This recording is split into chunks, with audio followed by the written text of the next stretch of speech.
So, paano nga ba nag-start sa Excel Hub?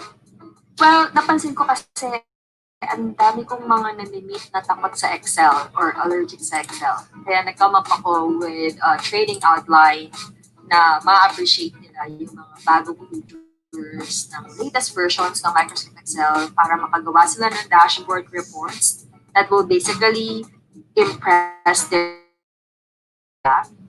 and based on feedback so far is kahit na beginners nakakagawa ng dashboard and super proud sila sa output nila kasi super easy yung mga features. Though sobrang daming features lang talaga na kailangan i-explore pa.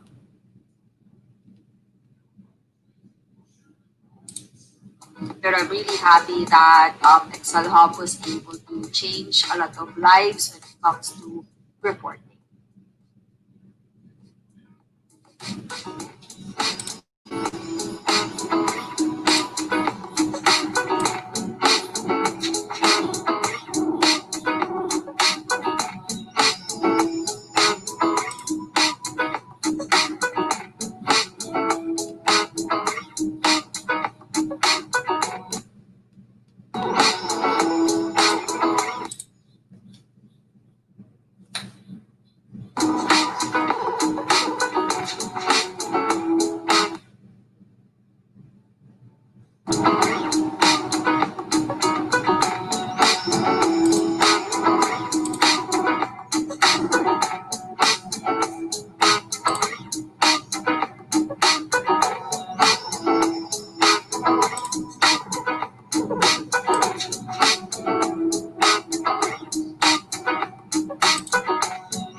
Hi, I'm Neil Brian Padilla, and I'm an enrollee with Excel Hub Training Services. I've been working from home since January 2020, just before the COVID-19 pandemic hit, and I've been building my portfolio since then. I realized, however, that I needed to upskill myself in order to better assist my clients with their projects. So this September, I enrolled myself in Excel Hub's Social Media Management, Virtual Assistance, and Microsoft Excel training courses. And Thank God I did. I learned a lot of new skills and I'm now able to utilize tools that were previously unknown to me. Most of all, it gave me the confidence in knowing that I'll be able to help my clients with any situation that we face in the future. So thank you, Excel Hub, and more power to you.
Oh Lord, it's not just about the money, it's also the peace of mind, the peace of your heart, and finding meaningful work.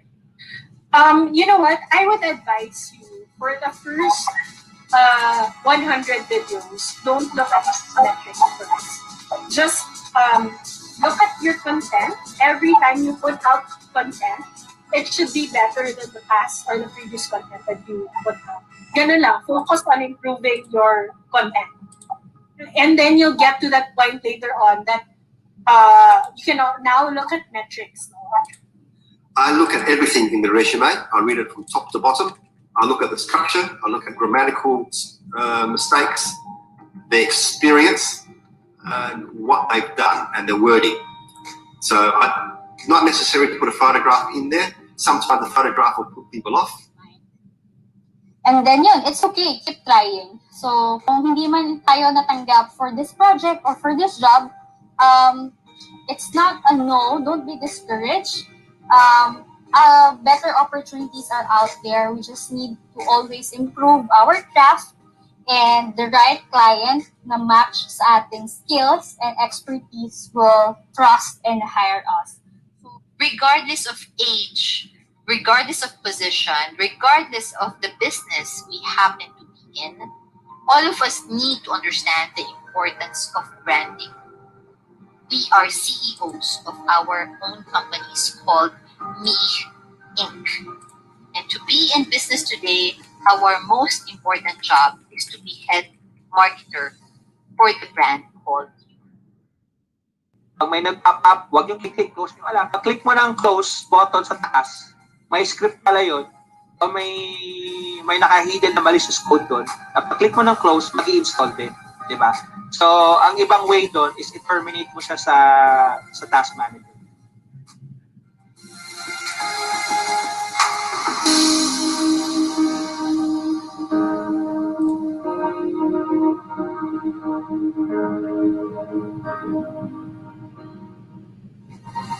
Just a reminder for everyone to never stop learning and develop a passion for learning.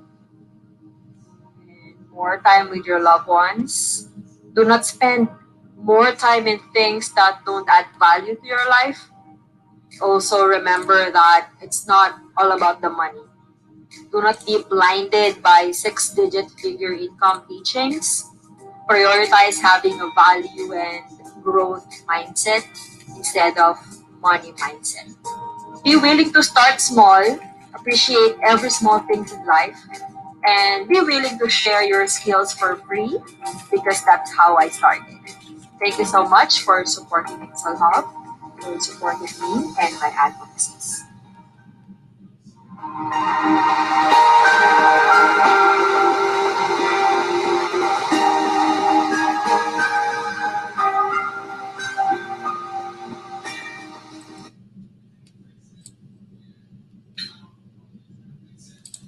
Good afternoon, everyone. You know, as a great Good afternoon, Coach. Hi. Good afternoon. Am I coming in clear? Choppy Yes, ba? Wait coach. lang. Ulit lang Clear po. ako. Microphone. Ayan. Eto. Am I clear? Okay lang? Opo. Yes. Clear. All right. Good afternoon, everyone. Good afternoon sa mga viewers natin. Hello, Norcy and Ram. Hi. Thank you for granting our request to have a coaching session live with you guys. Thank you din, Grace. Sinamahan tayo ni Grace, one of the volunteer hosts natin yan. All right. So, kamusta, Grace? Oh, nakamute. Okay naman po, coach. I'm just using cellphone now kasi hindi pa okay yung aming internet. So, nag-globe lang muna yung gamit ko ngayon. Sana maging okay. Okay. All right. So, okay, so for this afternoon, guys, we're gonna have a coaching session. I would like to interview two of the aspiring freelancers na followers or siguro top fans ng Excel Hub. So, wait lang. Mute ko lang kayo, ladies. Wait lang. There's a background noise. All right. So, like a few days ago, nag-post ako kung sino yung interested na magpa-coaching session ng live. So, para naman, yun, syempre yung qualification dapat hindi camera shy. So, ayan. Actually, ang daming nag-message sa amin.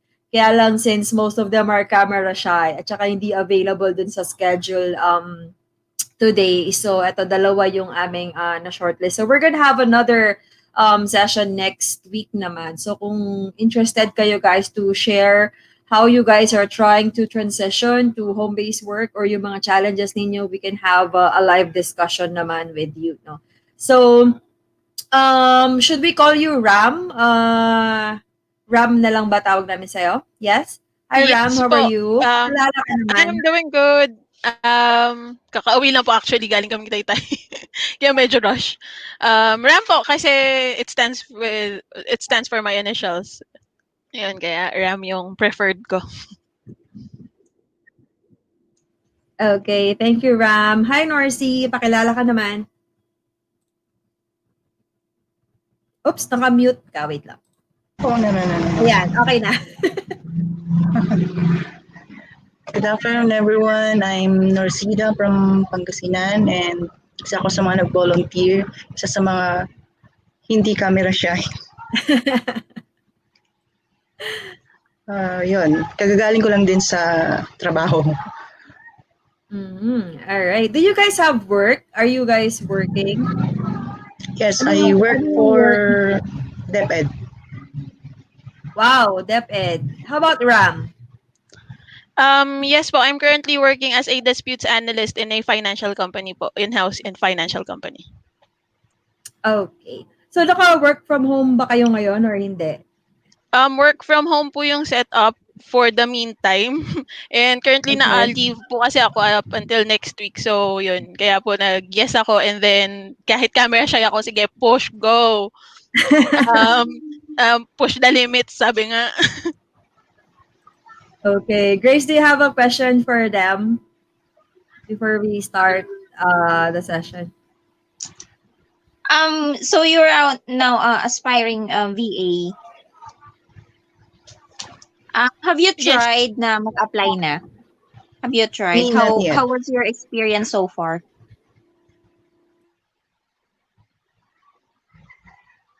Oh, nawala. Okay. Ako, hindi pa ako nagtra-try. Bale, sinusubukan ko pa lang kung paano yung pagpasok sa BA.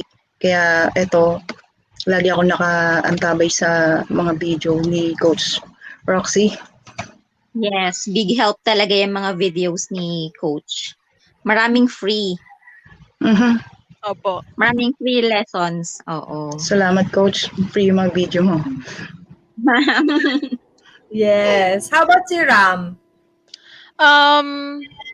I tried po submitting few, like, lalo na po yung sa field ko na disputes analyst. May mga chargeback analyst po ako nakikita sa onlinesjob.ph, sa Upwork, may mga nakikita po ako.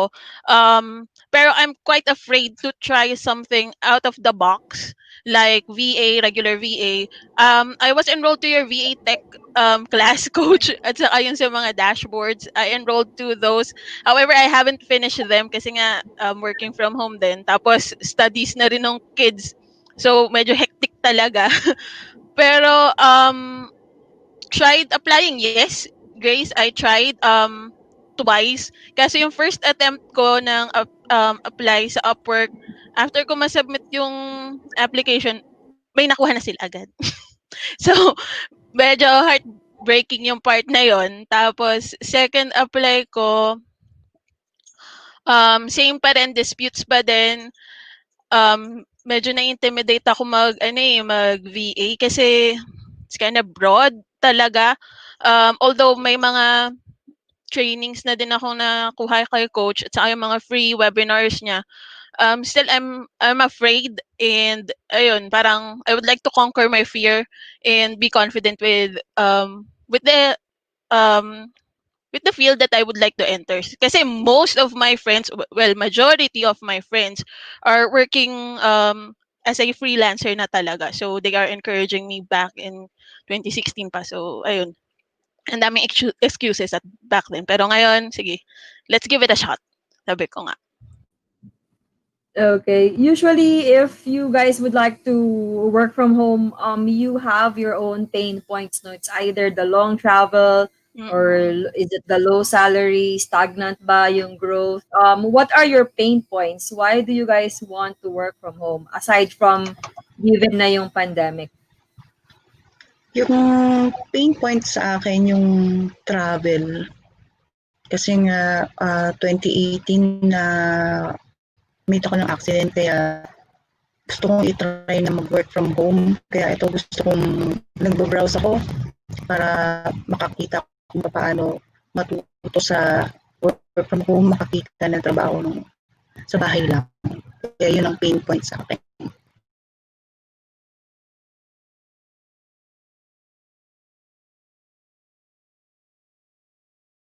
How about Ram?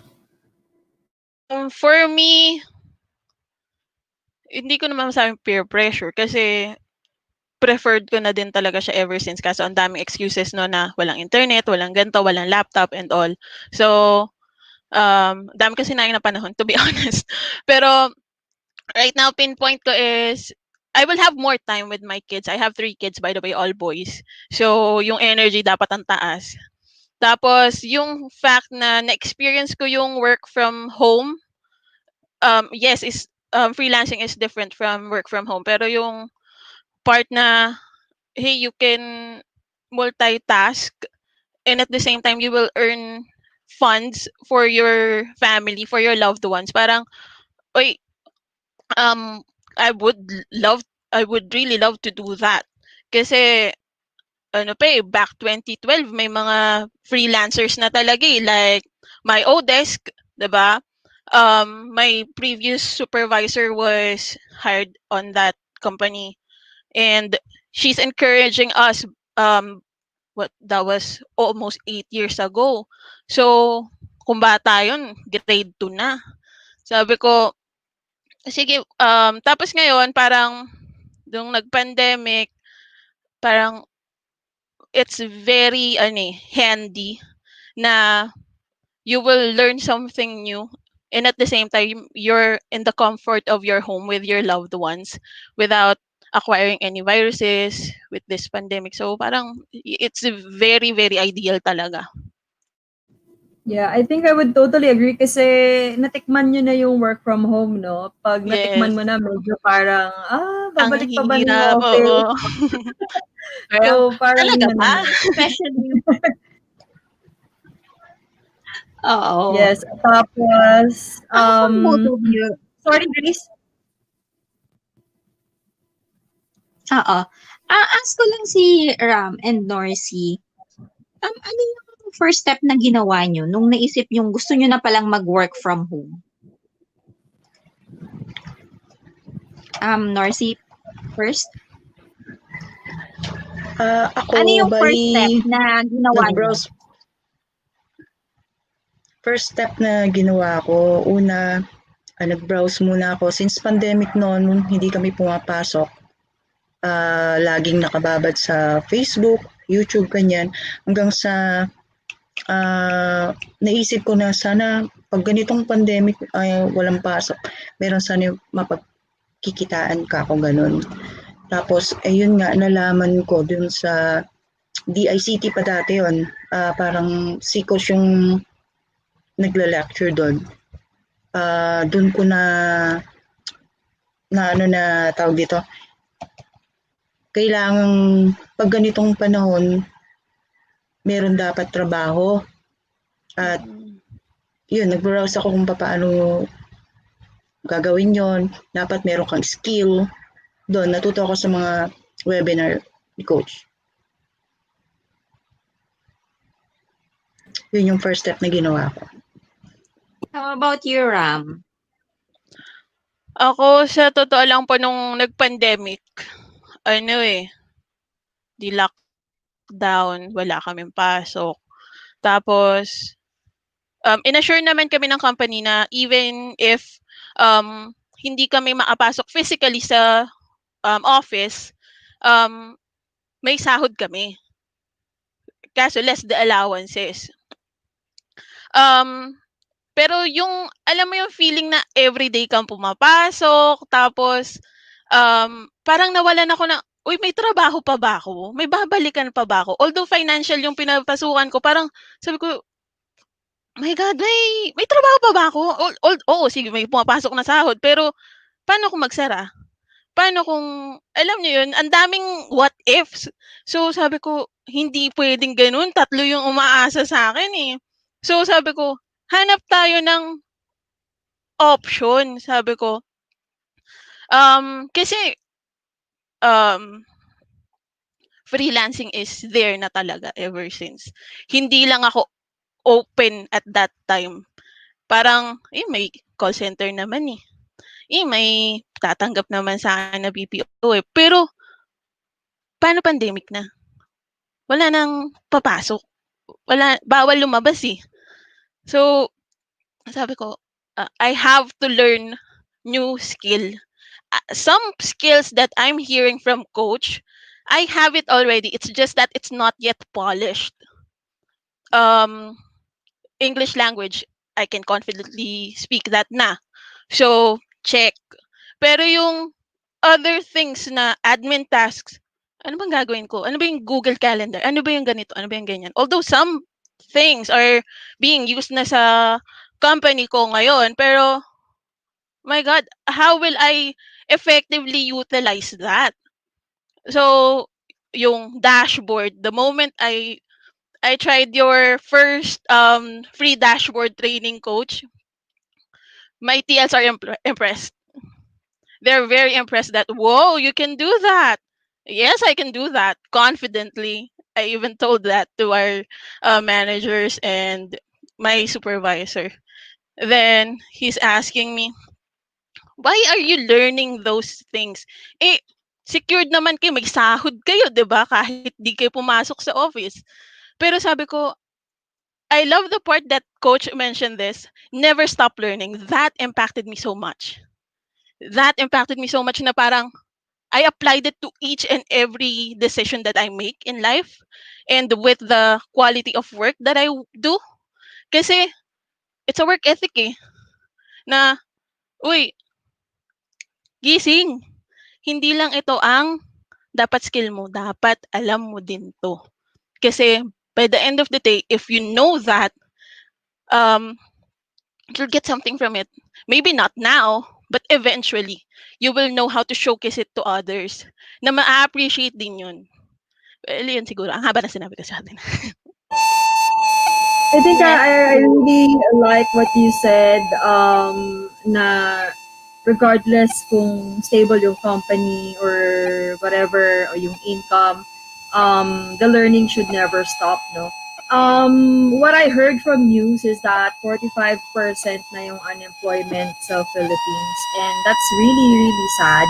And I think a lot of those are considered stable, hindi pa rin sila naging stable because of the pandemic.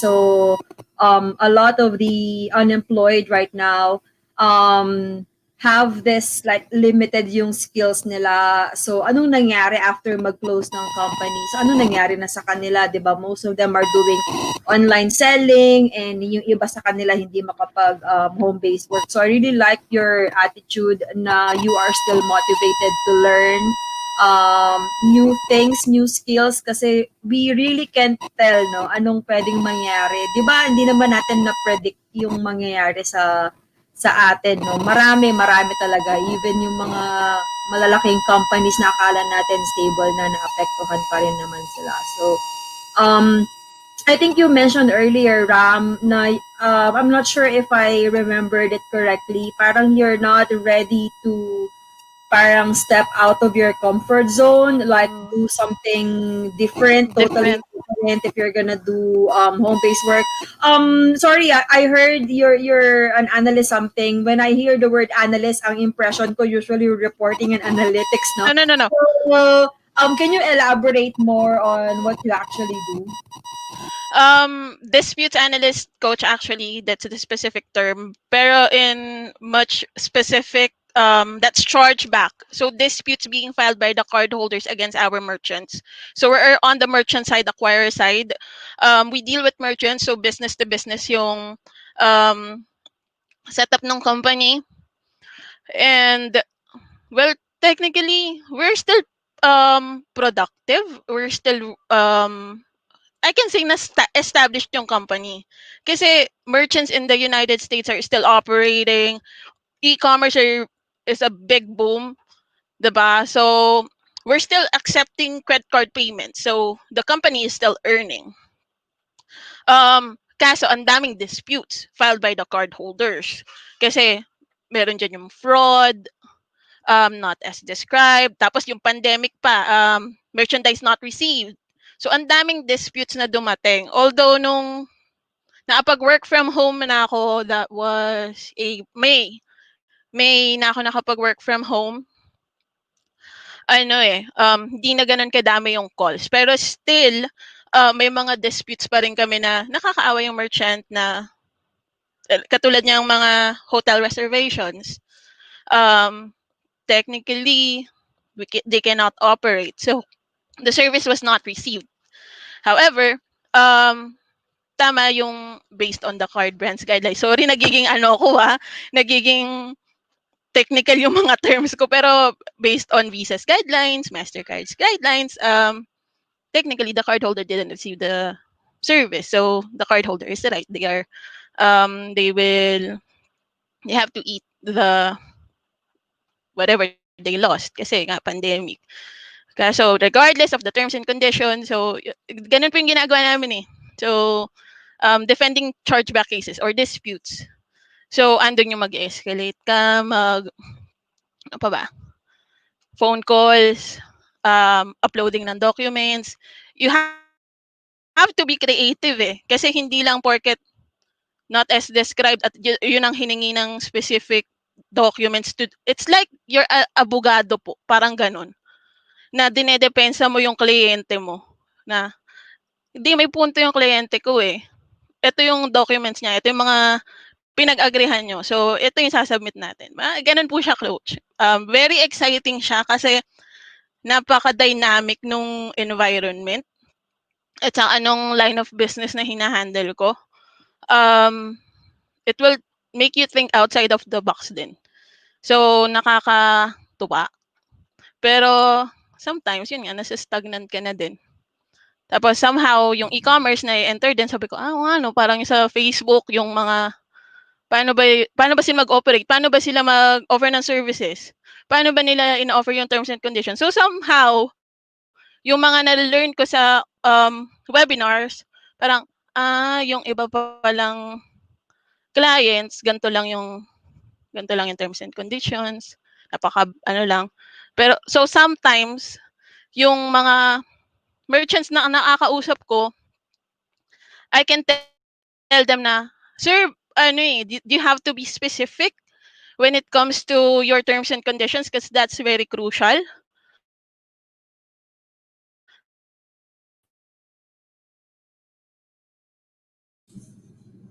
Nag-freeze ba? Or sa akin lang? So, you have to yata. Ayun. Ayan. have Or the nawala siya. ayun. So parang it's very beneficial that I have that kind of background.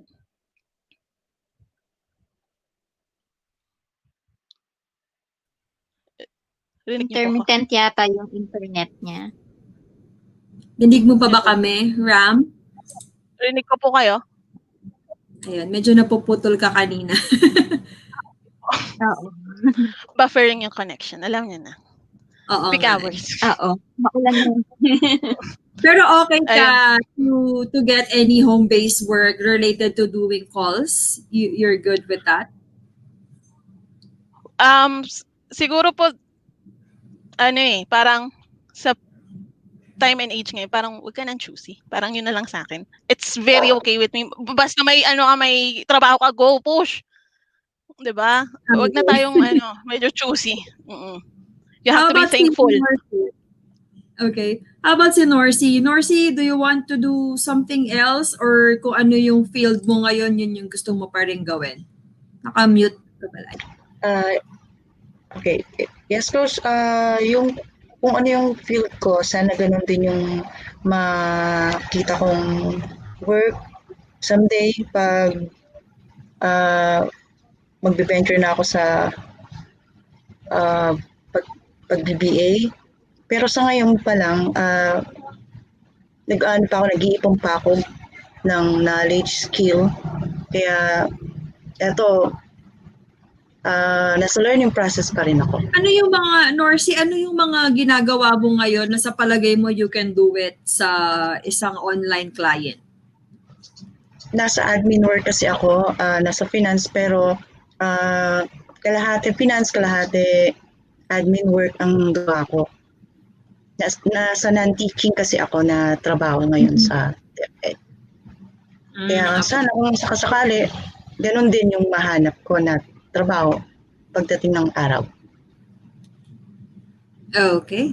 Grace? Okay. For both of you, ano yung as an aspiring freelancer, na nag-start kayo, you have yung sa tingin nyo yung knowledge na meron kayo, ano yung pinaka-challenge ninyo sa paghahanap ng work online?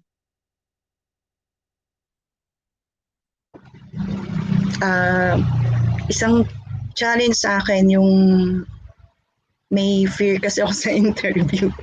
yun. Isang challenge sa akin yun.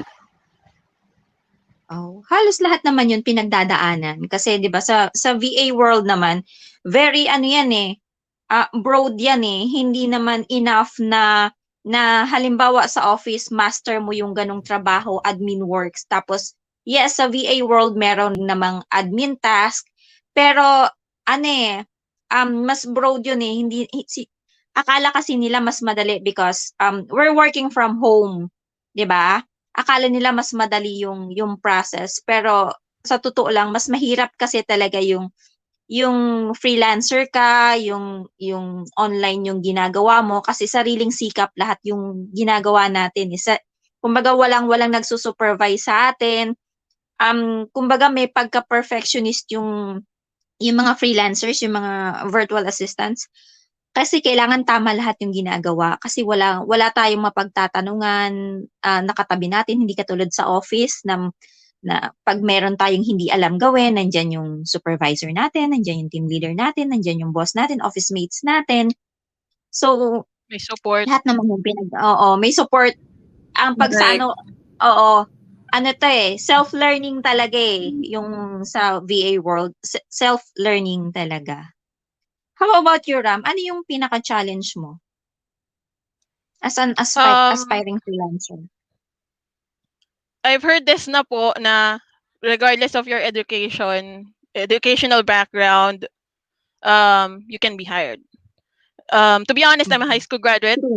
So, somehow, may part pa rin po talaga sa akin na na-insecure ako. Regardless of the knowledge that I have acquired with the current job that I'm in. Pero still, alam niyo po yun na parang iba kasi kapag yung nag-college Pero sabi ko naman, parang you have to push yourself to learn new things. Yes, you don't have that diploma, you don't have that kind of knowledge, pero ano ba ako nung nag-start? Sabi ko, I've started, yes, as a high school graduate, and still I'm a high school graduate. So, I've acquired those knowledge and those skills that I have currently, and I'm in a financial company. Parang sabi ko, it it must say something na um I just need to open myself again to conquer my fear and learn new things. Kasi um that won't change the fact na high school graduate ako, pero I wanted that kaya ako na-acquire 'yun. So minsan kasi 'di ba parang ano naduduwag na tayong mag-go further eh.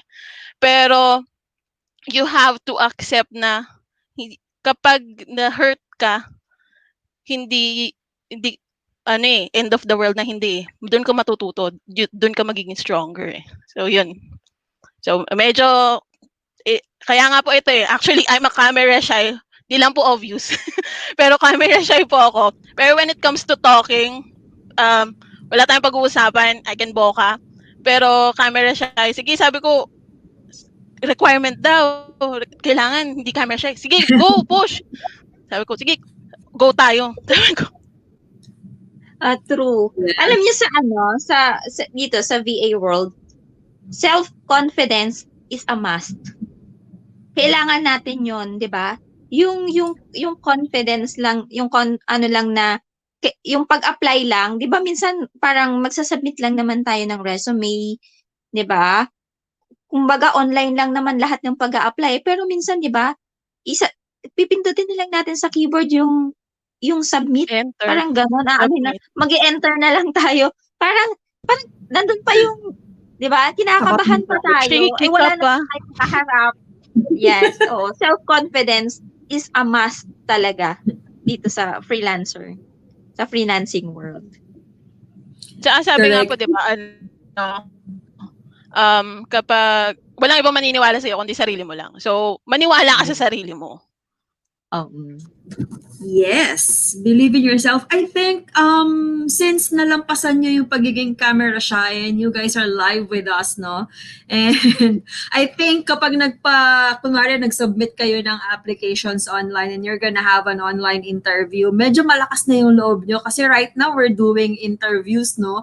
Live pa yan, ha? Maraming na nanonood and hindi gaya kapag one-on-one. So sana makatulong kahit papano yung live session na to. I was like trying to observe your thoughts kanina, pero ano yung naiisip ninyo kapag yung, let's say, ang daming kompetensya, no? Let's say si Norcy is like admin and finance, pero have you guys, or si Ram is more on the customer service side naman, or sa analyst, no? Pero pag naiisip ninyo na ang daming kakompetensya, or ano kaya yung magiging edge ninyo compared dun sa ibang freelancers? Kasi ang daming freelancers ngayon na multi-skilled or ang dami nilang skills. So, kapag naiisip nyo yon versus doon sa gusto ninyong gawin, kasi halos pareho kayo, gusto nyo yung kung anong ginagawa nyo ngayon, yun muna yung uumpisahan ninyo. Pero kapag naiisip nyo yung ganon, ano sa palagay nyo or ano yung pumapasok sa isip ninyo? Norcy, start tayo sa'yo. Yung edge, wala pa akong maisip sa ngayon kung ano yung edge ko sa dami ng kakompetensya. Siguro masasabi ko lang, kung ano yung ako, yun yung alam kong edge ko. Yun lang. Okay, kunwari may nag-interview sa'yo, Norcy. So, okay. So, Norcy, I was able to interview 10 applicants today. So, what do you think is your edge? Parang ganun. So, yun yung naisip mo isagot, for example, sa interview, Norcy? Yes, Coach. Kasi hindi ko naman maihahambing anong meron ako dun sa iba. Basta ang siguro masasagot ko dyan, kung ano yung ako na kaya ko yung trabaho. Ganon. Mm. Pero in that case, Norcy, especially for aspiring freelancers na medyo limited yung experience, usually if you will encounter that question, you can elaborate on the attitude. You mentioned kanina na ako yung kakayanin ko yung trabaho, parang gano'n. Pero you can elaborate more on the attitude, work ethics kapag gano'n. Yes. Kasi possible na the clients are looking for the work ethics and attitude pala, no? Hindi yung puro skills. Kasi aanin mo yung skills kung wala naman siyang work ethics, no? Or hindi naman pala siya reliable, hindi pala siya honest, di ba? So, ang dami kasing ganun eh.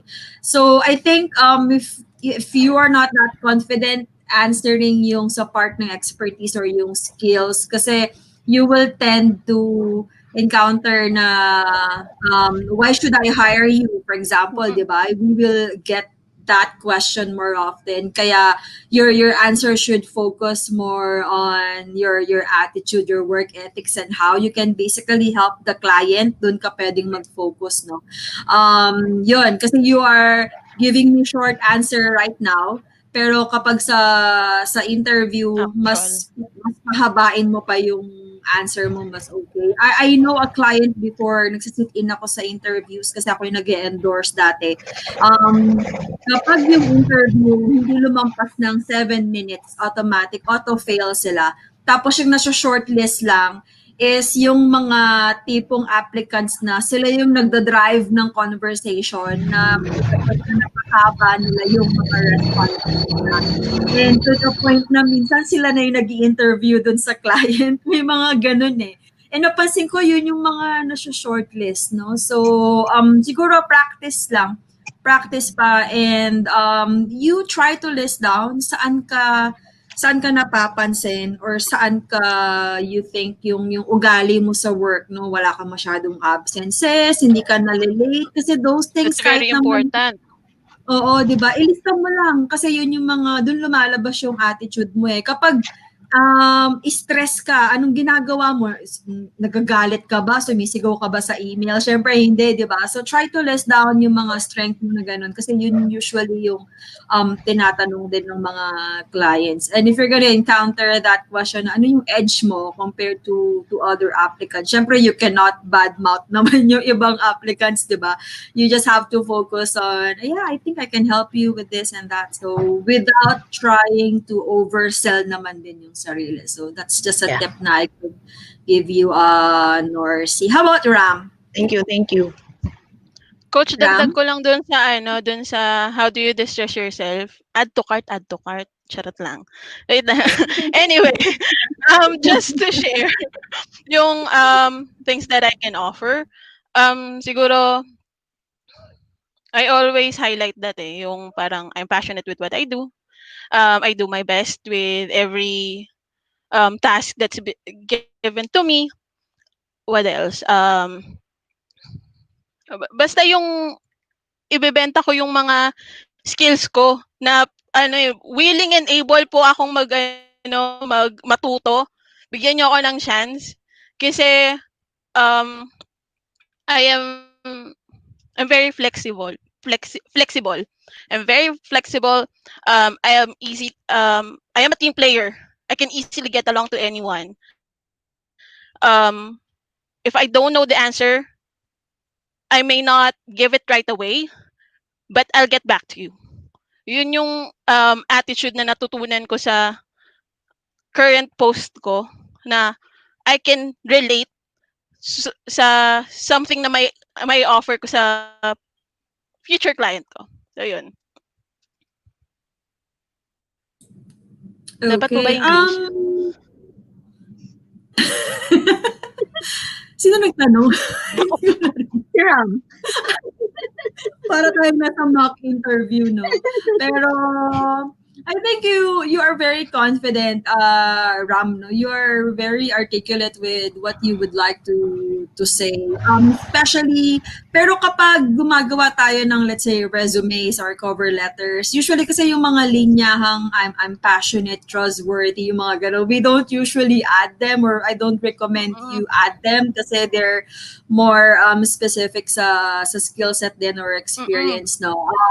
Or try to address, parang instead of telling the client na I'm very good in reporting and Excel, mga ganon. Pero what you can do siguro is to paraphrase that na I think I can help you with your reporting if you have like data or problems with creating reports and getting some or making some decision making, parang gano'n, parang i-divert mo yung skill set mo and how that client can basically use that skill, no? Para hindi siya masyadong self-centered yung tunog nung kapag sa interview Sa din. interview. Yes, yes. So, yun, hindi halatang camera shy kayo. Camera shy ba talaga kayo? Kaka-selfie lang po namin actually.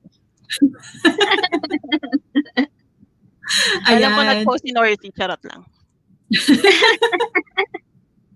Madalas ko makita itong mga to sa classes. Yung profile picture ni Norcy, familiar yan sa akin sa yung mga followers yan sa... Big fan. Si Ram pala, student pala siya. So, tahimik lang siguro sa group chat to, Grace. Kaya hindi ko siya masyado, hindi ko gaano memorize yung pangalan. Hindi po halata, Pero, no?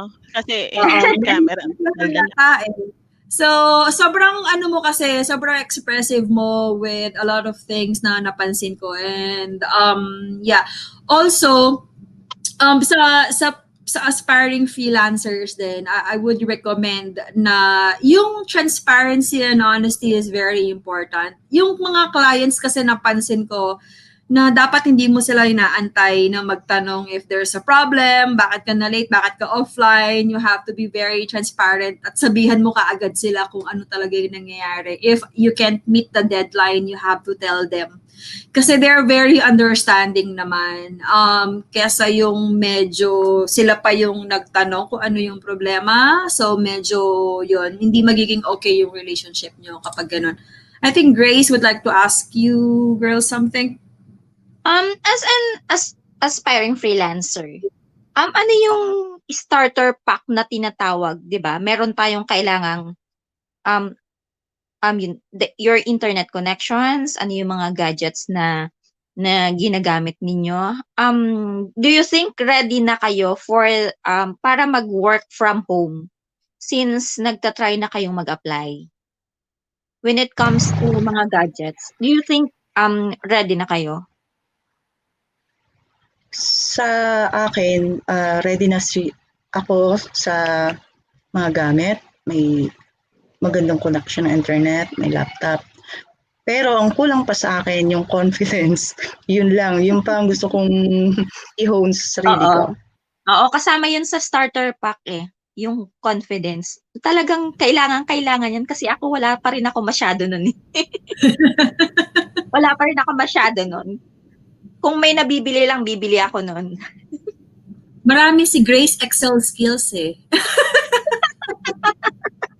Sana nga, no? Sana. Pabaro po, pabaro. Pamain. Magaling na si Ram eh. Papa-impress na sa mga office mate ng Oo, dashboard. ito si Ram, papasa na to sa interview eh. How about you, Ram? Ano yung starter pack mo, okay na ba? Opo, may laptop na po, may headset, and then, ayun. Camera shy po talaga ako. Charot. Hindi Hindi po, halata. confidence. Hindi na ngayon. Confidence po, I'm still struggling. To be honest po yun wala pong yun I'm still struggling kasi syempre kapag pag client na, kahit mga Americans yung mga nakakausap ko, still andun yung client to. Kahit businessman yung mga nakakausap ko, still iba yun client to. So, parang I should make or break it. So, medyo, pa din ba? Babuffer pa ako doon sa part niya. Sa atin naman kasi hindi naman kailangan na mamahalin yung mga gadgets natin as long na nagfa-function properly, Totoo po. 'di ba? Ang importante sa atin stable internet connections. Yun talaga. It doesn't matter kung ang gamit mo lang is cellphone. 'Di ba? Ang cellphone naman ngayon may Chrome na, meron ng Microsoft Word. Pwede na Opo. marami nang pwedeng gawin sa mga smartphone. It doesn't matter kung ganun lang yung gamit mo. Hindi mahalaga kung naka-desktop ka, kung naka-laptop ka. Ang ano pa Yung rin talaga brand, skills ko. Oo, hindi pa yung brand. No. no. Hindi naman No, tatanong ang no, brand no. niyan. Hindi kailangan branded. Hindi kailangan iPhone, hindi kailangan Yes. Apple. Yes, kahit na Android lang, carry na yan basta nagko-function dun sa basta kaya yung task na pinapagawa sa atin. Okay na, wag na tayong mag-ano. Ang importante talaga sa atin skills, 'di ba? Kagaya nga ng laging sinasabi ni coach, never stop learning. Kailangan kahit na may client na, yan, yung Sakto suot yung ni coach, photo today. yung I suot like ni your shirt, coach. coach. Sakto siya, Hindi na no? pabili. Di ba? Kahit na True. may client na, wag tayong overconfident na, ay, may client na ako, okay na ako dito. Hindi. Kailangan talagang kailangan pa rin talaga nating mag-aral. Everyday learning, never stop learning. Yun yung kailangan natin. Kasi wala naman tayong ibang aasahan, kundi yung sarili lang natin. Wala tayong ibang support. Ito lang, yung Tama. Excel Hub support. Yan, meron tayo yan. For sure. Opo. Yes, naman. I'm actually curious to know kay Ramen Norsi, meron ba kayong ina-eye na skill set? Let's say, parang maganda yung social media. Parang gusto ko in the future, pag marami na akong time, aaralin ko to. So do you guys have any specific goal na in the future, siguro na-imagine ninyo na you would like to be an expert of that field? Ram, can we start with you? I started dreaming po talaga as bookkeeper. Yun po talaga. Yun yung gusto kong i-aim, gusto ko siyang kasi parang I can correlate it with what I'm currently doing eh. Parang I can be your bookkeeper / chargeback analyst. I can do that. Parang confident ako dun sa part na yun. I would like to focus on that po talaga. Pero sinasabi ko, hindi ko pa afford.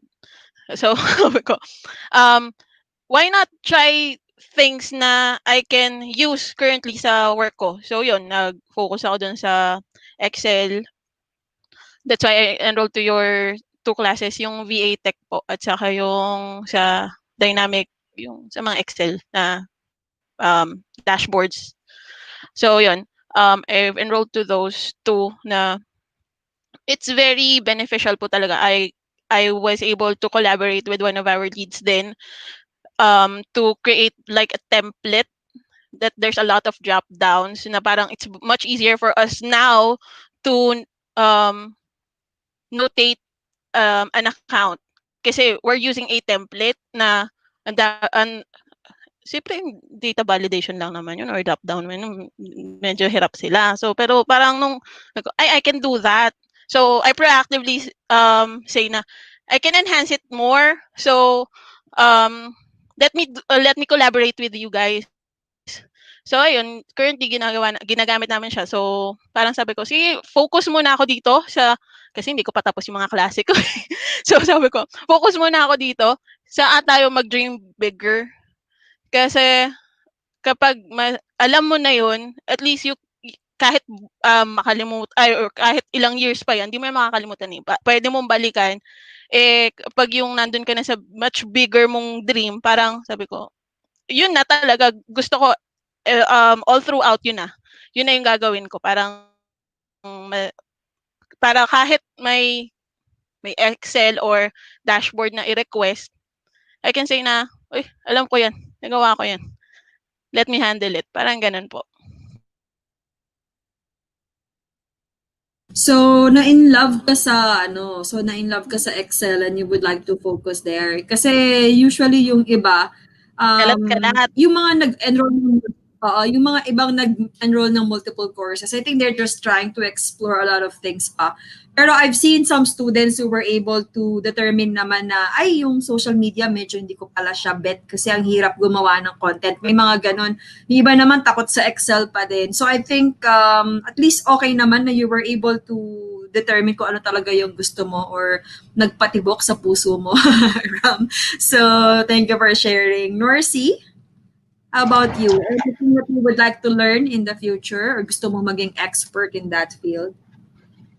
Ako gusto ko yung sa bookkeeping rin, gusto kong matuto masyado doon kasi part ng trabaho ko, gumagawa ako ng ganong klaseng work. So sa BA, sa tingin ko, mas iba yung bookkeeping sa trabaho ko kaysa BA world. Kaya yun yung gusto kong matutunan. Kaya sa Excel dati nung nakita ko kayo sa sa DICT.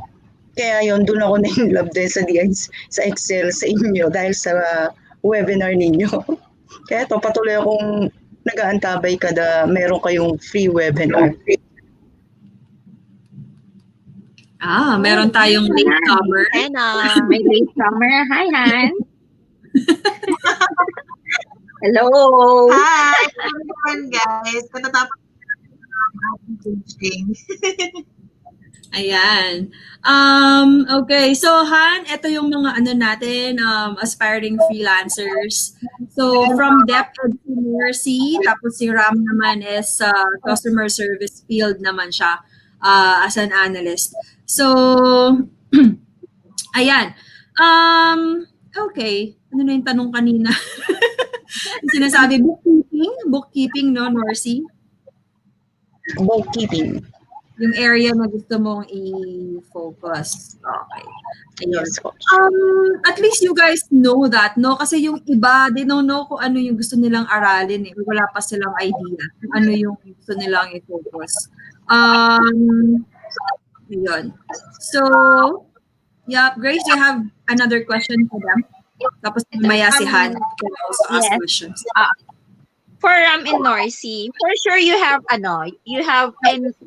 other groups na sinalihan. Siyempre nagta-try tayo, 'di ba? Talaga naghahanap tayo ng support. Ano yung nakita nyo sa Excel Hub? Yung ano yung sa tingin nyo naging edge ni Excel Hub kung bakit nandito kayo ngayon? Hindi actually siya group, pero nagtuturo rin siya ng Excel. Pero mas nag-edge sa akin si Excel Hub dahil yung tinuturo niya, diretso na siya. Tsaka nagiging siya, yung kung ano yung experience niya, yun yung itinuturo niya sa webinar niya.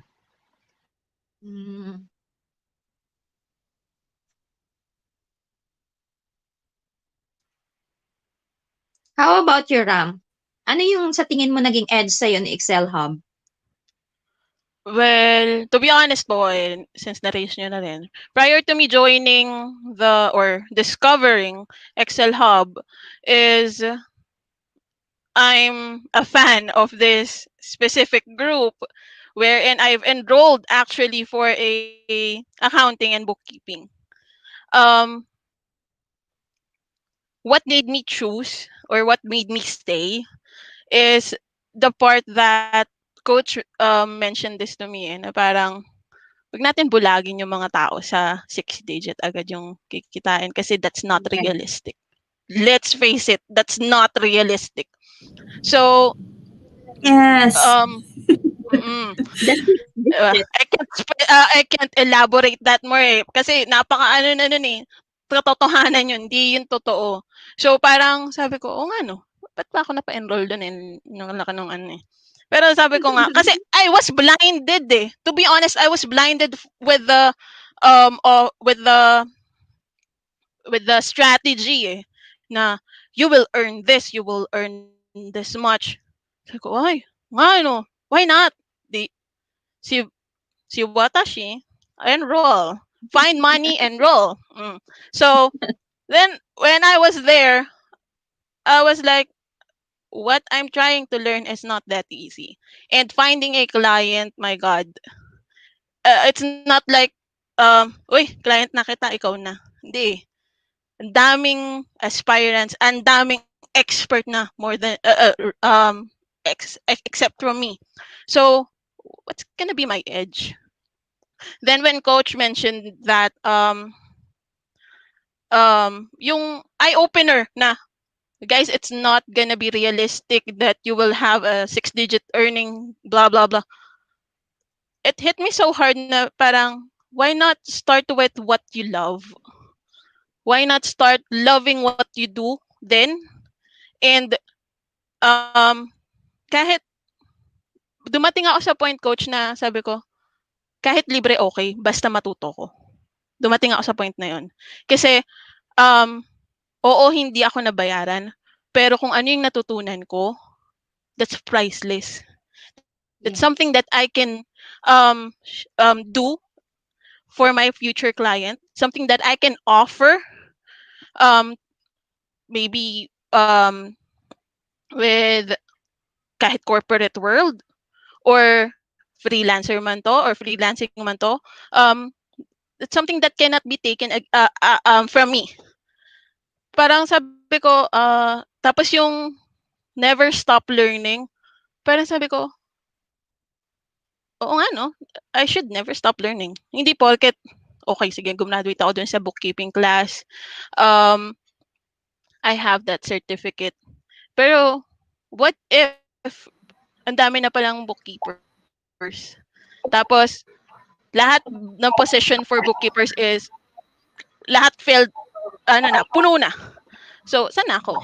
Saan ako mapupunta? Ano nang offer ko? Wala na. So, sabi ko, I have to be flexible and I have to learn new things. Kahit maliit yan, kahit mababaw yan, dadating ka sa point na ma-share mo yan, magagamit mo yan. May purpose yan. Yun yung sabi ko. Kaya, yung mga pa-sharing ni coach na mga watch this kind of minimalism, tapos meron pa siyang pa-share na yung about sa Netflix na mag-minimize tayo ng panonood ng Netflix. Well, ako doon. Guilty ako doon. Pero medyo hindi na ako ng Netflix. Mga bata na lang. Pero tapos sabi ko, sabi ko, mahirap siyang aralin. Sa totoo lang, yung hahabol ka sa webinar, tapos nasa middle na, nagkaroon ka pang internet connection, blah, blah, blah. So, parang pinagsakloban ka ng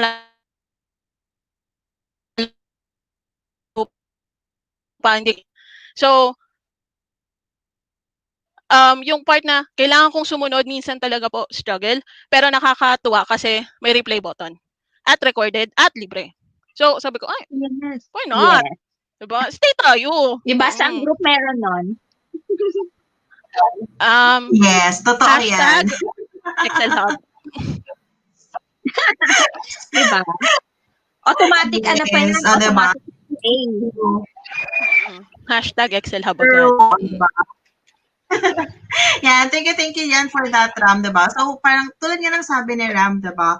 Not sure kung nasabi na to, diba? Parang ang dami na nating bookkeeper, ang dami na nating social media manager, ang dami-dami. So, ano bang edge natin, diba? So, one thing that can give you guys is, of course, always make sure that you know how to sell yourself. Paano mo ibebenta yung sarili mo? Kasi at the end of the day, ikaw pa rin ang makakapagsalita or ikaw pa rin yung makakapagpabenta ng sarili mo. Kasi yes, you can have all the certificates, you can have all the NITs, lahat na attendan mo, pero kung hindi mo mabebenta yung sarili mo sa interview, hindi mo mapapakita yung skills mo sa kanila, useless lang din lahat. So make sure, guys, that if you want to do freelancing, you really know how to, because with freelancing, diba, the difference kasi with freelancing is ikaw mismo yung hahanap ng clients. Ikaw mismo yung you step up, you tell your clients or you tell your prospect clients na, hey, I'm here to help. I can with your social media, I can help you with your bookkeeping, I can help you with some other things or admin stuff, 'di ba? Ganun ang freelancing. You offer yourself, 'di ba? Hindi kasi siya katulad kay hindi kasi siya katulad sa traditional sa mga corporate work natin na resume, send lang tayo ng resume. More resumes you send, the more chances of winning, 'di ba? With freelancing kasi you need kailangan talagang yung resume na isi-send mo, it's gonna be unique as to kumbaga connected talaga siya dun sa niche mo. Hindi katulad hindi kasi nakasanayan natin Pinoy, 'di ba? Lagi ko sinasabi to sa mga natin, nakasanayan ng Pinoy kasi ang resume, bio data, CV natin iisa lang, 'di ba? And and hindi na yun pwede. Parang una yun, hindi na pwede yung ganon. Hindi na nag-i-exist yung ganon. We need to be creative. We need to step up. We need to amp up our resume. Kahit sa resume pa lang sa resume pa lang, binibenta mo na kaagad yung sarili mo. 'Di ba? So, ganon lang guys. Always make sure that you always make sure guys na you know how to sell yourself. Even kahit sa writing lang, even if you don't speak, LinkedIn profile mo pa lang, resume mo pa lang, nagsasalita na kaagad. Yes, thank you. Correct. Yeah. So, kayo naman ang magtanong, do you guys have any questions for us or anything freelancing related na question or virtual assistance question na sa palagay nyo we can answer that you guys need to know? Norcy?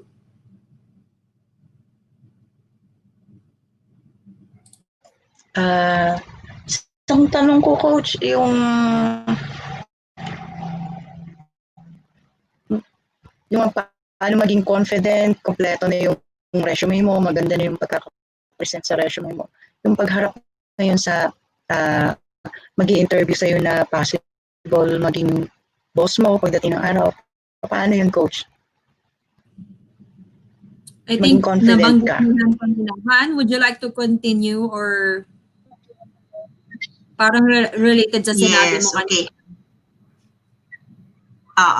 Diba? So, actually ngayon, I'm really glad.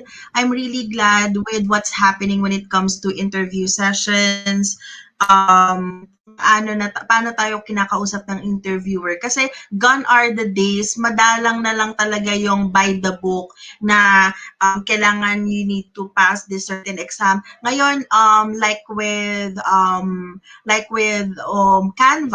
Canva, ang way nila for interviewing na is more of conversation. Tara, usap tayo, 'di ba? Wala na yung tell me about yourself, wala na yung how do you see yourself 5 years ago? 5 years after, 'di ba? So wala nang ganon. It's more of conversation kasi with virtual,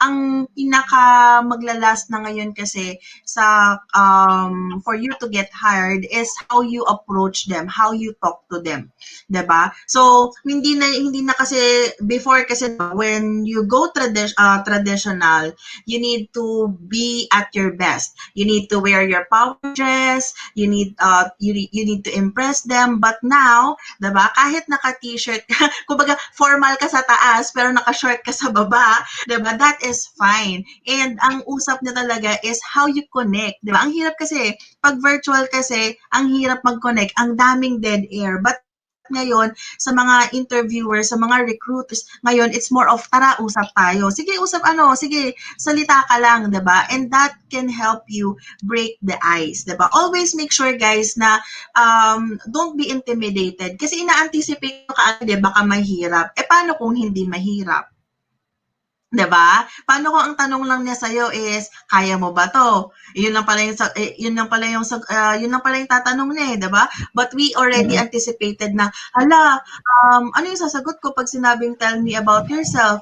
Ano yung sasagot ko pag how do you see yourself? 'Di ba? Parang yung pala, hindi naman pala yun yung mga natanong, pre-practice mo na, in-anticipate mo na na mahirap, yung pala, ito, pwede ka naman pala makipagdaldalan, makipag-usap na, kasi dati ganito ako, ito yung buhay ko, ganyan, and nagustuhan ka dahil nagkwento ka, diba? Not for anything else, and that's the good thing about freelancing, diba? You get to tell your own story, you get to tell your own narrative without being too scripted.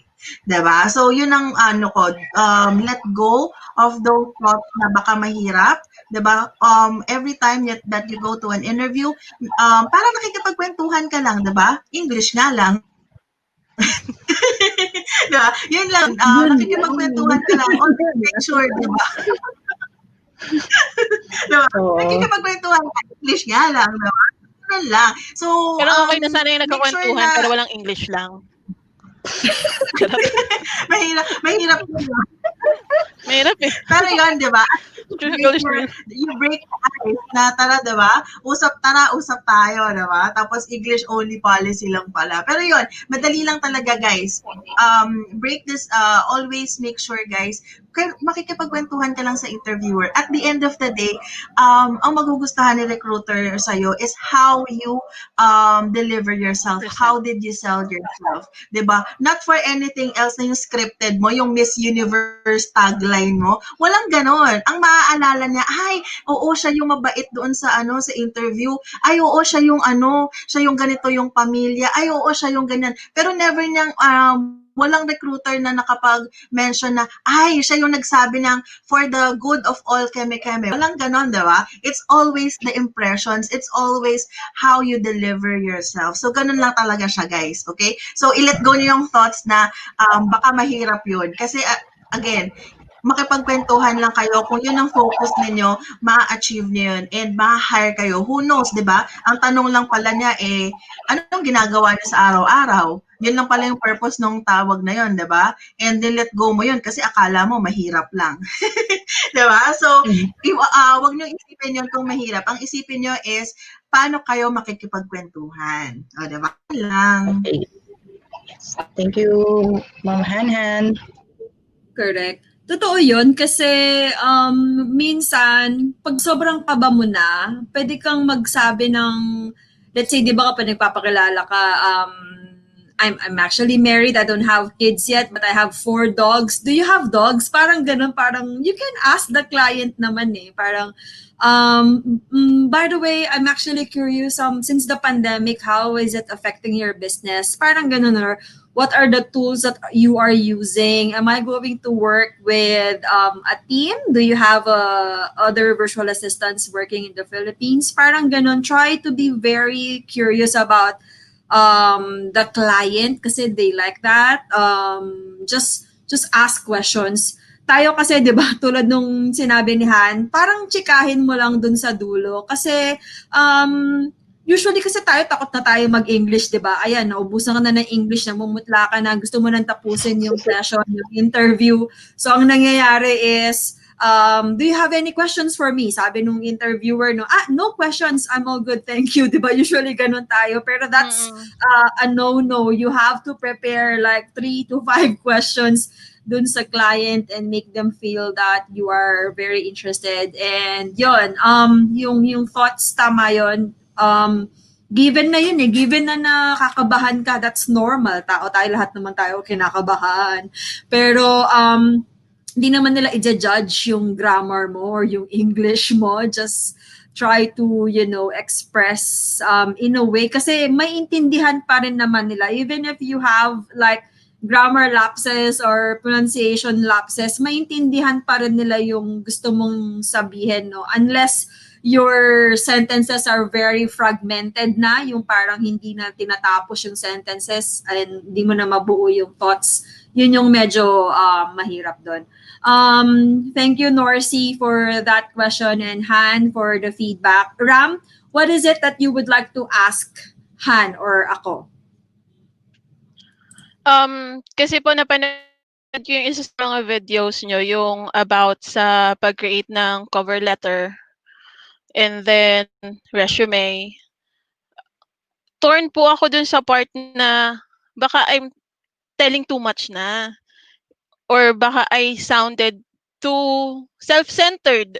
Parang, kasi typical to sa Pinoy eh. Yung parang you will sound you're bragging or what, pero you're just presenting what are the things that you can offer. Doon po ako natutorn eh. Sa totoo lang, finalo ko naman po yung tips niyo. Finalo ko naman po. Kaso ang haba eh. Ang haba ang dami kong hanash dun sa cover letter ko. So parang sabi ko, parang mali yata yung ginawa ko. So, hindi pa rin ako sinave ko lang muna. So sabi ko, balikan natin ulit yung video. Again, gamit na gamit ang replay button. So, balikan natin. Baka naman sumobra na naman ako. Sabi niya, di ba, magiging sobra kaysa kulang. Pero baka pwede din naman yung kulang. Baka magiging mystery naman ako somehow, di ba? Parang, ay baka, kasi if you tell everything there, it's as if there's nothing more to ask. Parang, you already said a lot of things here, so I'll skip to some applicants naman na medyo interesting. So I don't want to have that impression naman po. So paano po yung ganong hindrance na you're very excited to showcase what you can offer, pero at the same time you're hindered to be somehow mysterious dun sa client mo. Yun po. I think depende siya doon sa details na nakita mo doon sa job posting. There are clients kasi who are posting very generic na format ng Totoo job po. posting. This is our company. Yeah, this is our company. I need something with this. Tapos they're not actually indicating what the problem is. Medyo doon pumapasok yung very generic na cover letter, no? Kasi ngayon, Cover letter. parang people are really confused between cover letters and creating proposals. Well, ako, ginagawa ko, hinihimay ko yung details na binibigay ng client. Usually kasi may mahanap ka doon na clue na meron pala siyang problema talaga doon sa bakit siya nag-hire, bakit niya kailangan ng VA, bakit niya kailangan ng ganitong support, bakit niya kailangan ng magaling sa Excel, bakit ito yung nilista niya na qualifications. Pwede mo kasing himayin doon or kumuha ka ng clue on what you can actually indicate sa resume mo. Pero medyo challenging yon. You will end up coming up with a very generic cover letter kapag wala kang masyadong details. Pero let's say, for example, for Upwork kasi, sa Upwork kasi very direct na sila, no? They will usually post something na, okay, this is my problem. This is the file. I need someone who will fix this and that. So you are actually creating proposals in such a way. So yun, again, depende siya doon sa a-applyan mo. Just remember, I think you were able to watch that na it's actually parang overkill na if you're gonna mention your credentials, your experience, your work sa cover letter, tapos nasa resume na yung experience mo, tapos sasabihin yun nga po eh, parang redundant. Redundant siya medyo parang, bakit ba yung diba? So, yes, so nagiging redundant na siya. Kaya ang dating dapat ng cover letter is try to think about how you can help the client. I had this exercise with the VA tech. Yung mga pumasa dun sa cover letters, usually I ask them to provide ideas. Let's say, for example, yeah, I saw that you posted and you need help with social media. I think if you will hire me, these are the ideas that I will implement, or these are the things that I think can help you. Tapos usually yung mga chine-check ko, meron silang bullet items ng ito yung mga suggestions nila. So if the client mentioned kung ano yung company nila and industry, that's actually very good kasi you can do a research. Okay, may Facebook page ba sila? May website ba sila? So why not include, pag nakita mo yung Facebook nila, in-audit mo na hindi sila madalas mag-post. Nagpo-post sila once a day lang, for example, for social media, no? Why not add to your cover letter or to your proposal na I've seen your Facebook as well, page. and I think it would be better if you post this and that. Parang you're trying to imagine na yung mga gagawin mo, how you can help the client. Usually you will do parang i-stalk mo sila and they will have an idea, wow, this girl or this lady actually did some research. Parang ganon. That's actually how I would create proposals for clients. For when I'm getting proposals like paggawa ng dashboard, usually hindi ko na binabanggit na ito yung credentials ko, ito. Kasi the moment na sinendan niya ako ng job invitation, ibig sabihin, nakita niya na qualified ako. So I don't need to bore that client with my credentials na bakit pa in-invite na nga niya ako sa job position na yon. So usually kapag ganon, I usually ask them, ano ba yung data nila? Ano ba yung tools nila? Where will the data be coming from? Ako ba yung magme-maintain ng reports nila or hindi? Tapos I've seen one time na may binigay siyang mga Excel files. Tapos inaudit ko yung Excel files niya, sabog yung data, hindi consolidated. So parang meron na akong planning na mangyayari. So, okay, ang pangit ng database niya, dapat consolidated. Bakit ganito? May mga merge cells and all that. Yun yung nilalagay ko sa proposal. This is how I would approach this project, and we can set up a meeting if you would like to discuss it. Yun, pumapasok na yung proposals. No? Proposals kasi would also include your rates. For example, let's say hourly rate ba or project-based ba siya, for example, papasok na din doon yung mga details na kung i-hire ka niya ng ganito, kung for project lang, ito yung rates mo, ito din. So proposals na yung tawag doon. No? Usually kasi yung cover letter, di ba traditionally ginagawa lang literal na cover yon kapag printed siya. No? Hindi talaga siya pinapansin madalas. Kasi people are sanay kasi dun sa traditional way. So, dapat focus ka doon sa... this is my question for you, Ram. Are you willing to share free ideas? What if mamaya isipin mo kasi I'm giving free ideas, baka mamaya implement nila without hiring me. Are you even willing to do that? Are you willing to provide ideas to your clients, Ram? For me, parang sa totoo lang po okay lang. Kasi bakit? Okay. Kasi dealing with merchants, but somehow I had that impression na that merchant is our merchant, so it's my responsibility to help them. So siguro hindi man nila ako ba-hire. Well, at some point maiisip din nila na I've learned something from that person. Maybe in the future I can be considered. Maybe for that specific post I am not qualified just yet, but maybe they will think na I remember this someone that I've had this kind of idea. Why not contact that person? So attract good karma nga po, coach. Sabi nila. So that I don't mind. Po talaga. That's good. That's good. At least you are willing to provide but so you can be very direct to the point with your cover letters. Just try to investigate ano yung industry nila, ano yung Facebook account nila, or what they need, why they are hiring, and focus there. Just focus there. Acknowledge mo yung nangyayari sa kanila, or i-acknowledge mo yung problem nila, and just focus there. Don't bore them with your credentials kasi alam na nila yon. Han, do you have any inputs sa question ni Ram?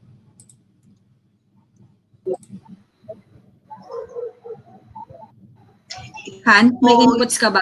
Pagdating yun, like Coach Roxy said, of course. Yes. So, sorry. Narinig na ba? Yes. Ayan. Okay. So, yeah, inputs, diba? Like what Coach Roxy mentioned, diba, kanina. Of course, you need to entice, diba? While bragging, diba? Parang actually don't call it bragging. While of course selling yourself, diba? You of course lay out a plan how you can help them, and or what you can bring to the company, diba? Ilatag mo yun na if I get hired here, I can bring this, I can do that, ganyan. But of course, again, let's separate your cover letter to the proposal, di ba? For the proposal naman kasi na meron naman talagang ano siya, meron naman siyang problem na binigay ka agad upfront, 'di ba? So for us, kasi ako with social media, being a social media manager, what I do is that I create a social media audit. I already audited their social media, so that I can already check if there's any problem or if there's anything that I can improve on, 'di ba? Kasi kahit naman mga big brands, may mga lapses din yan, some sort of. So we need to make sure that I do a social media audit and then I present them to them. In that way, 'di ba? Umpisa pa lang, I can already showcase what I can do since I can audit their social media accounts. So that's what we do for social media. Of course, syempre sa different niche kasi not unless binigay sa inyo yung may data sa inyo binigay and then ipaayos sa inyo. Pero of course, medyo tricky. Medyo tricky yung ganong part kasi minsan baka may pinapasagot sa'yo. Yun pa yung sagot sa company, di ba? May mga ganong nangyayari. But for social media, do a social media audit upfront and then forward it to them to make sure that, hi, I'm Hannah and here is your social media audit and I believe I can help you make your social media accounts better, or there are still areas that we need to improve on. Ganyan. Alright. Alam mo, feeling ko, Han, madaling gawan ng proposal kapag social media. Kasi pwede mong i-audit na kaagad yung Facebook page nila and come up with, no? Ayan, proposals. Alright. So, ayan. So, thank you, Ram and Norcy. So, malapit na mag 6:30. We can answer your questions naman next time, or we can have a chat when we have a GC naman. I just would like to let you know that you have a prize from me if you would like to have Linda access or a course of your choice. Just let me know. I can give you a free ticket and free access. And also, just a surprise, doon sa mga nag-comment kanina sa live natin. Ayan, may mga nag-comment sila Romeline, Lorly, Irish, si Mercy, si Albert, si Let, si Rogie, mga nag-comment. Si Miss A, si Marie, Lourdes, at saka si Aida and si Bing. Ayan, yung mga nag-comment sa ating live. Surprise kasi kasama kayo sa raffle draw natin. So you guys can choose a prize no na gusto ninyo. Yay! So isa lang po ang ating winner doon sa mga nag-comment. So ayan, we have SEO, we have social media, we have bookkeeping, Linda, virtual assistance, Excel course na pwede nyong i-avail. Just choose one prize, or sa lynda.com na online course. Just choose one prize and we can grant you, i-message nyo lang kami if you are selected, no? All right, so game na. Lakihan natin. Wow. Ayan. So, dahil nag-volunteer si Norcy and si Ram, you guys have free ticket dun sa course of your choice. Thank you so much for Thank you, having Coach. Thank you. Friday Chikahan with us. Ayan. So, Thank you. Draw na natin. Yee!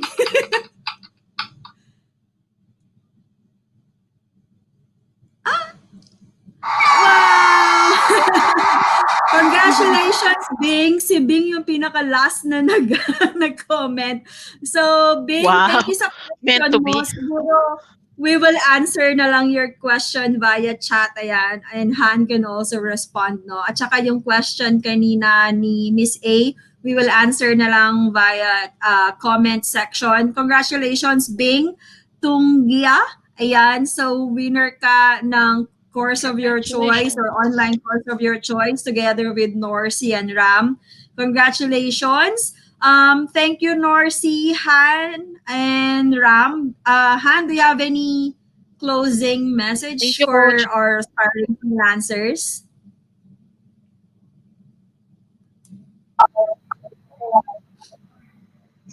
Okay, so message is of course as what always Coach Roxy says, say never stop learning, and of course always make sure guys na you give time to study kasi again never stop learning pero walang time, kailangan may time tayo of course para makapag-aral. Okay, so yun lang and have a great weekend guys. All right. Thank you, Thank you Han, po. for joining. And Thanks, yun, guys, Coach. like what my shirt is telling everyone, never stop learning, no?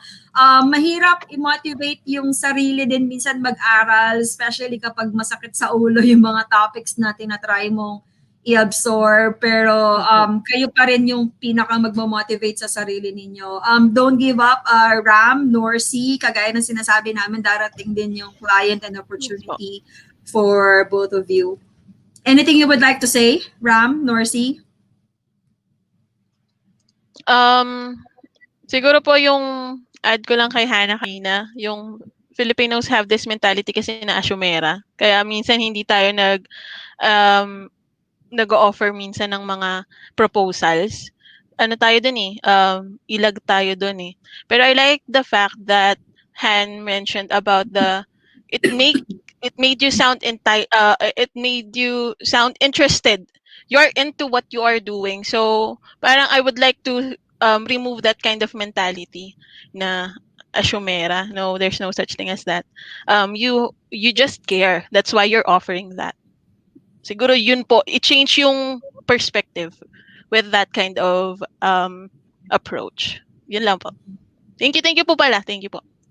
Thank you, you, Coach. Ram. Thank you. Norcy, Thank anything you you. would like to say? Gusto ko lang magpasalamat, Coach, kasi sa pagbo-volunteer ko dito na overcome ko ang fear. Salamat sa pag-invite. Thank you. Thank you, Norcy, Han, and Ram. Sa mga viewers natin, thank you so much. Happy Friday. Happy weekend. Happy Friday. Enjoy Happy weekend. Bye, everyone. Bye. Bye.